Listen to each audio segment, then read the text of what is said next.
Ang spell na ito ay napakatindi, ngunit huwag kang mag-alala dahil ang kailangan natin dito ay ang sarili mo lamang at bukas na diwa at umaapaw na pagmamahal at enerhiya.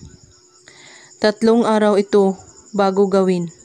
Ang spell ay iwasan mong maging maramdamin o makakuha ng negative energy sa mga negatibong tao.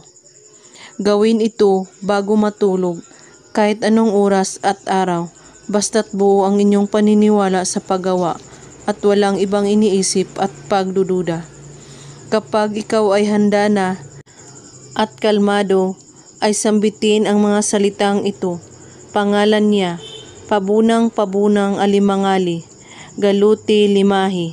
3 beses mo ito ulit-ulitin at isunod mo ang sigaw ng iyong puso kung gaano mo kanais na mahalin kanya at kung sino siya sa iyo. Ilarawan mo rin ang kanyang itsura. Ulit-ulitin ito gabi-gabi bago ka matulog hanggat magpaparamdam siya sa iyo at makikita mo ang pagkakaiba niya at pagbabagong pakikitungo sa iyo. Gawin lang ito na may taos-pusong paniniwala at walang ibang iniisip at pagdududa.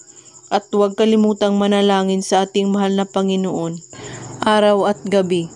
At kung may katanungan po kayo, ay magko-comment lang po sa baba. Maraming salamat sa panonood. May God bless us all.